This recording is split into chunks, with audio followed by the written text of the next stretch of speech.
Текущего года у нас в районе имеется около 20 тысяч голов крупного скота, может быть точнее, конечно, 19 290, коров 7814, 1728 голов содержится в семейных фермах. Нурлат районы терлекшелек тармагында быелның эш айында малларның баш саны үсеше күзәтелә. Әлегә күрсәткечләр бик югары булмаса да алга китеш сизелә.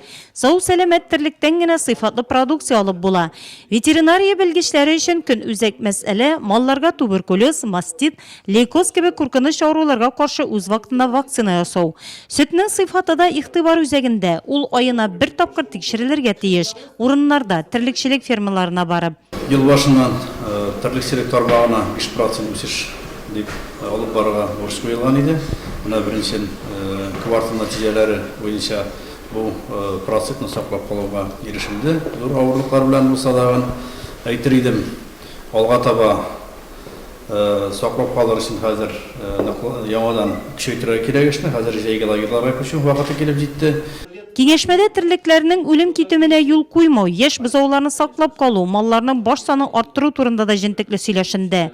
Татарстан Республикасы Авыл хуҗалыгы һәм азык-төлек министрлыгы тәкъдим иткән махсус программа һәркемдә кызыксыну уятты. Шәхси секторда булган терлекләрдән, сыерлардан туган дана бозауларны җыеп алып, аны үстереп, ясалмалыкландыру белән каплатып, яхшы сыйфатлы сперма белән аларны кире хуҗалыкларга тарату.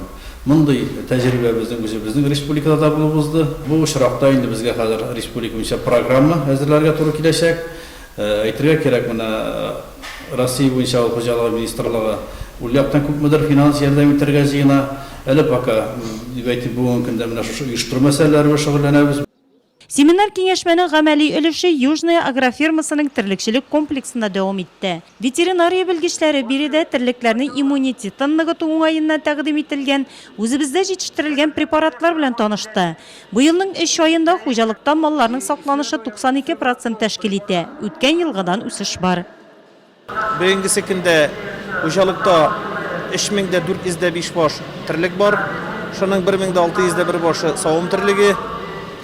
Birinci kvartal күрсәткечләре буенча без 1900 тонна сөт җитештердек, 1762 тонна сөт саттык, 95% товарныс белән, сөт безнең барда бара высший сорт белән.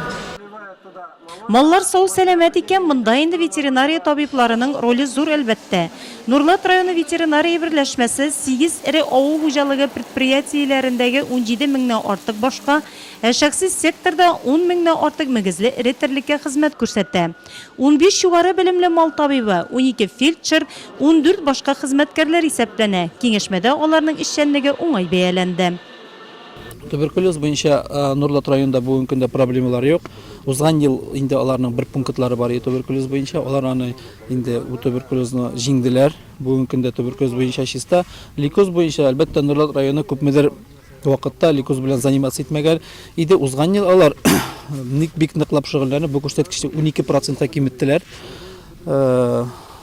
Терлек үлеме буенча бүгенге көндә республикада 6-7% туган терлеккә алар инде үлем бирәләр. Бу начар күрсәткеч дип әйтмәсәм, әмма бу мәсьәлә белән шөгыльләнергә кирәк. Табигатьтә яз җитү белән терлекләр организмында да төрле үзгәрешләр килеп чыга.